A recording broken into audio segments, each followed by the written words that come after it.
Sa iba naman pong balita, inilabas na ng pulisya ang litrato ng pangunahing sospek sa walang abas na pamamaril sa Fairview sa Luzon ng Quezon noong linggo.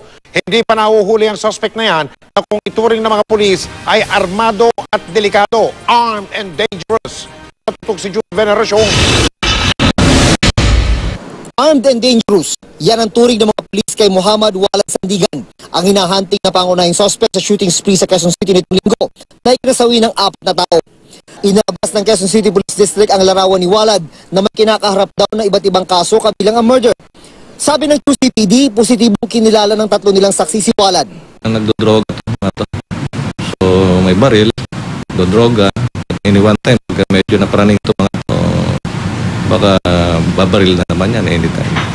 So dapat talaga mahuli at possible earliest time kaagad. Kahapon ay kabilang sa 6 na naaresto ng mga pulis sa follow-up operation ang katandim daw ni Walad na si Al Said Mindalano na nagmaneho raw ng gamit ilang motorsiklo na mangyari pamamaril. Nakunan sila ng mga baril, granada at hinihinalang shabu. Isa sa mga naaresto, naglupasay pa.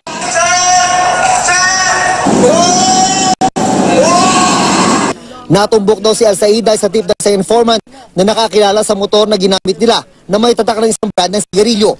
Kasama ito sa mga na-recover sa mga sospek. Sana po mahuli ang gumawa.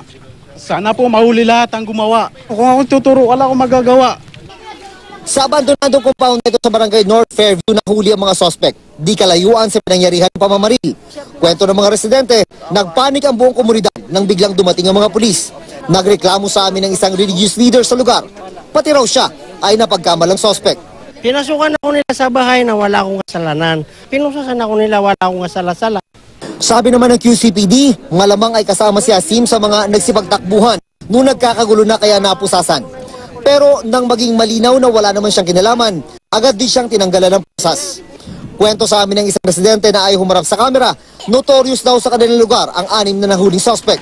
Pero sabi naman ng isang religious leader, hindi nila kilala ang mga suspect, maliban na lang daw sa isang Manguntawar Munib na nadamay lang sa operasyon ng mga pulis. Hindi namin yun masyadong buong kilala. Kasi yung mga minsan may mga gumagawa ng masama pasawi dito eh. Dito sila dumadaan, pasawi.